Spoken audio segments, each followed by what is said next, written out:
Hey guys, welcome back to another episode of the Mind Muscle Connection podcast. Today's a solo episode, and I have a topic I think is going to be very relevant to this time of year. Year after year, people are around this time are ready to lose weight, whether that be from just maybe the end of the year didn't go well, maybe a little bit too much on holidays. Either way, people are going to start to try and lose weight. And so my goal here is, what setting you how you can set yourself up to successfully lose weight in 2025. Again, whether we think this is the right or wrong thing, maybe you don't necessarily need to lose weight, people are still going to try anyways during this period of time. So I want to make sure, I want to give you some things to look out for, and if you can do these things, you can set yourself up to successfully lose this fat and keep it off as well too. So let's dive into what those are. So the first is, don't crash diet. Okay, so AKA don't drop weight too quickly. Crash dieting, rapid weight loss can lead to more muscle loss than normal, metabolic adaptations that make further weight loss difficult. So we want to aim for a sustainable rate of loss, typically 0.5 to 1% of body weight per week. And this is going to help maintain muscle and just overall metabolic health in that process. And you're just going to feel better overall, right? It's going to make it more sustainable and you're not going to feel like crap. I think anything quicker is going to result in lower energy levels, higher hunger levels, and lower motivation. So it's just going to make it tougher to sustain past a couple weeks. Because that's really the big takeaway here is the problem is, for some people, I do think like quicker weight loss in this would be a good thing, right? It can help keep you motivated. But the problem is people go at it super quick. They just restrict everything. They cut out like entire food groups. They just don't set things up for them to sustain it. And the moment that they go off plan, then they go back to what they were doing before and worse, right? Because if we're restricting for, we're really using a lot of willpower here to get things moving. You're just saying no, you're cutting out everything that you enjoy. You're just trying to go as low calorie as possible. Like, you will lose weight in that process, and a lot of people do that. But again, in that process, we have low energy levels, we have higher hunger levels, we end up not feeling as good. So we lose motivation. Then you have something that comes along, and then you're like, you know what, screw it. And then that leads to you being done for the next 3 to 4 weeks. And now you overeat because of these things, right? That's where the true issue lies with this. There's nothing wrong with you going a little bit quicker, especially if you're weight training, doing some other things, but it just becomes unsustainable. And then it's that kind of how you feel during that process. And then what happens on the back end, that is really what hurts you there. And obviously potentially losing muscle in that process is never a good thing either. That's just going to lead to you being hungrier, feeling worse, looking worse, and probably having a worse time coming off of this. So we don't want to drop too quickly. Now, again, we want to do it to where, hey, you're at least seeing some results, but doing it too quickly can have those issues. So that's why 0.5 to 1% of body weight per week is a good number to aim for. Now, if you're 200 pounds, we're looking at about 2 pounds per week, right? Simple math there. And you can scale that. And then anywhere from 2 pounds to 1 to 2 pounds per week, right? Could be a good number to shoot for there if you're 200 pounds. And obviously, if you're bigger than that, you can continue to see that number go up there. So again, we just want to avoid crash dieting and losing weight too quickly. And then obviously all these things I'm going to talk about also go into how to set up the ins and outs. Next, make sure your macros are balanced. So a balanced intake of protein, fats, and carbs supports overall health, helps manage hunger, and preserves muscle mass. We want to adjust your macros to fit your personal preferences and lifestyle. But the big thing is we want to make sure we get enough protein to support muscle maintenance and hunger management in that process. So if there's one to really focus on, it's going to be protein. From there, as long as we're not either going super high or super low with carbs or fats, we can utilize that how we see fit. I think generally speaking, the higher your body fat levels are and the lower your activity level is, the lower carbohydrate you probably need to go in that process versus higher carbohydrate. But the main thing here is, let's make sure we at least get enough protein in this process. What's a good number to shoot for? About 1 gram per pound of body weight. Now, again, if you're over 250, 300 pounds, you might want to scale that to your lean body mass or your quote unquote ideal body weight, but that has some potential errors as well too. But if you're under that, I think 1 gram per pound of body weight is a safe number to shoot for. Even if you are 250, 300 plus pounds, going for 1 gram per pound of body weight is not going to be the worst thing in the world either for you. But obviously it can be a challenge to do that. So you can maybe scale that down slightly, maybe closer to 0.75 or something like that. But either way, we definitely want to make sure protein's there. And then from there, carbs and fats, we can divvy up how we see fit, so long as it's somewhat balanced within that. Again, not completely omitting one macronutrient.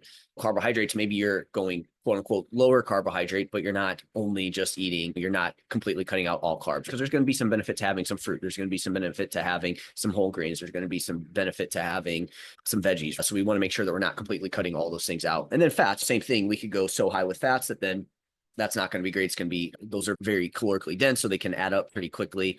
So again, we want to have a good balance with our macros in this process. The other benefit of having this is Like I said, it's going to help support overall health. It's going to help manage hunger, and it's going to preserve muscle mass. So you're going to have a much better kind of composition as you drop weight. Because I feel like if we crash diet, we're not focused on our macros, we're going to start to get that quote unquote skinny fat kind of appearance there. Number three, break weight loss up into chunks, utilize diet breaks, and utilize refeeds, right? So periodic breaks from calorie restriction can help prevent metabolic slowdown and psychological burnout, right? So again, we can slow down as we continue to drop more and more weight, our metabolism can slow down a bit, and this can help slow that down just a bit. And again, just from a psychological benefit, taking a break and going closer to your maintenance is going to help maintain a healthy relationship with food and make long-term fat loss, weight loss more sustainable. And these can also be helpful during busy periods of time. So if we utilize diet breaks and refeeds, diet breaks, let's say it's a week or longer where you're at maintenance, again, you can utilize that if you're starting to feel like you're burning out. You can utilize it if you have a super busy week. And then refeed days, those are like planned days at your maintenance calories. Again, you can utilize those if you have an event that comes up or you have a couple of days where you're not going to be able to stay on track. It also gets you on that, it gets you away from that on or off mindset or all or nothing mindset, right? Because we can utilize those. And really what we're trying to do on those days is, hey, eat more, but just make sure you're not going crazy with it, where now you're just using it as a quote unquote cheat day and you just do anything and everything on those days. So we want to utilize these periods of time at our maintenance calories during this. If you don't know your maintenance calories, this would definitely be something I take some time to focus on. Again, you could plug it into a calorie calculator, just to understand that it could be off a little bit. I would say add anywhere from 200 to 500 calories per day as a safe, like a crude number to give you. But again, that number could vary based on the person. But I think generally speaking, 200 to 500 calories, adding in that a couple times a week when you need it for a couple of weeks is never going to be the worst thing in the world. Just understand that during that time, you have to be realistic that you're not going to be dropping weight or losing body fat, but that's okay because again, this can be something that helps you stick to it long-term there. And it can help you mentally stay fresh versus you have a couple weeks where you push it and then you get burnt out. And then you have 1 or 2 weeks where you already are doing these things, right? But in those 1 or 2 weeks, you're just doing anything and everything. You're not focused on anything. Then you have to regain everything. Where the thought here is, you push it for X amount of time and then you back off for a little bit, but it's planned and it's structured. And then so that way you can just pick up where you left off versus having to make up for lost time and you end up just spinning your wheels and losing the same 10 to 15 pounds over and over again. So utilize these as well too. Lift weights and make sure your training is good, right? So resistance training is crucial for preserving muscle mass during weight loss. Focus on maintaining or even increasing strength to ensure muscle mass is preserved as you lose weight and body fat. So again, now we're talking, yes, getting into a calorie deficit helps with weight loss, but if we're not telling our body to maintain muscle, you may lose a little bit of muscle in that process. That's not going to be great from overall health perspective, how you look. And so we want to make sure we maintain that. So make sure you're lifting weights in this process. I bring this up because too many people, when they want to lose weight, or you know what, I'll do the weight training afterwards. Big mistake. You need to make sure you weight train during that time. Again, you don't have to weight train 6 days a week and try to pump up like a bodybuilder, but you need to do some form of resistance training and you can get away with a lot less, especially if you're not focused on building a ton of muscle. Literally 2 to 3 days per week is all you need. If you like to weight train and you want to add a little bit more muscle, then maybe you bump it up closer to 3 to 4 days or more with that. And then I also want to throw in this process, we want to make sure we stay active outside of our training. Okay. We want to try to aim for a step goal and make sure that we're maintaining an overall level of physical activity throughout the day. Bonus points if you can split that up into throughout the day. So just make sure you avoid prolonged periods of time sitting and not doing anything there. And then do some cardio. I think in the last couple of years, maybe the last 5 years or so, kind of fitness industry has told you, oh, don't do cardio. It's just you're going to gain a bunch of visceral fat. You're going to lose all your gains and you're going to slow down your metabolism. And now people don't do cardio and they're hurting themselves, shooting themselves in the foot. Now, what I will say is don't do cardio to quote unquote lose fat or to burn more calories. You do it for the health benefits that are going to indirectly help you lose more weight. So again, you're just going to be in a healthier state. Your body's just going to lose body fat more efficiently when we are in decent cardiovascular shape.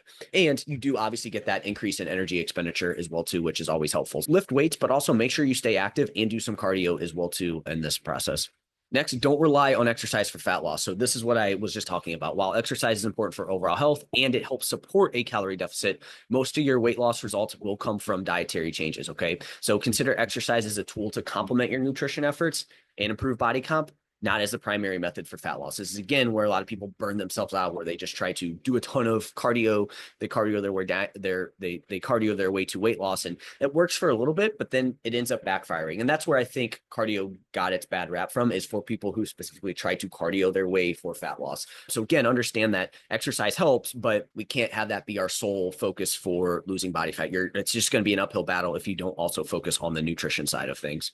Next, we want to dial in sleep and just our overall lifestyle. So making sure that we do focus on sleep. It's not necessarily just trying to get as much sleep as possible. It's making sure you have some structure and routine around your sleep. And you do things throughout the day that set you up for a good night's sleep, right? You get outside, you get some sunlight, you stay active, you limit caffeine too close to bed. And then at night, we're just limiting being on our phone in bed, right? We're not just having a ton of light in our house late at bed. We're getting into a nice wind down routine, right? Those are more important things. And we're maintaining a relatively consistent sleep and wake time.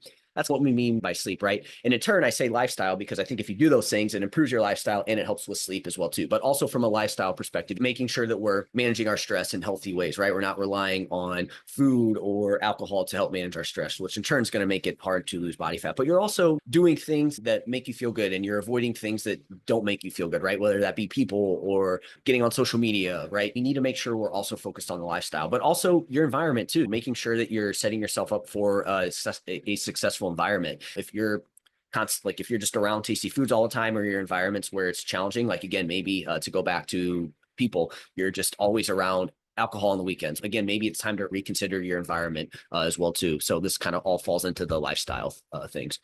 Have a game plan for after your diet.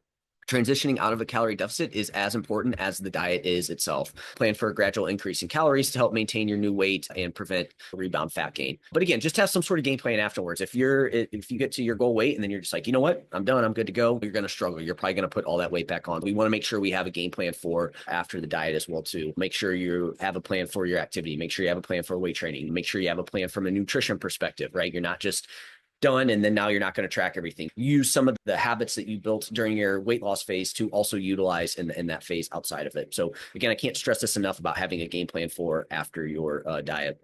Next, don't try to fat loss diet the entire year. So this goes back to having a game plan for afterwards, but then also this goes back to breaking up your weight loss into chunks. Continuous dieting can lead to burnout, decreased metabolic rate, and obviously potential nutrient deficiencies, which crash dieting also has that. So again, we want to include periods of maintenance or a slight surplus to give your body and mind a break. This is where we insert phases like building phases or a body recomp building phase. Again, we're typically going to try to lose body fat or lose weight for about anywhere from 8 to 20 weeks, maybe a little bit longer. It really depends on the situation. But I think the big takeaway is make sure you're not just always trying to lose weight the entire year. If you do that, you're going to struggle. So we want to make sure that we don't spend the entire year trying to weight loss diet. If that's the case and it's not happening, you probably need to implement some of these things that we've talked about here. Next, we want to pay attention to how we feel in our biofeedback, okay? Too many times when people weight loss diet, they only focus on if they're losing weight. They don't really care how they feel in that process. And again, I think it can be super helpful to pay attention to how you feel. I have each client fill out a form each week that asks them these things, like their digestion, their energy levels, their motivation, their hunger and cravings, libido, right? These are all things that we want to pay attention to. If those things are out of whack, it's going to be much tougher for you to continue. So we want to pay attention to our biofeedback and how we're feeling in this process. You need to listen to your body. It tells you everything you need to know. It's just, we just are so into now in today's world to just turn that off.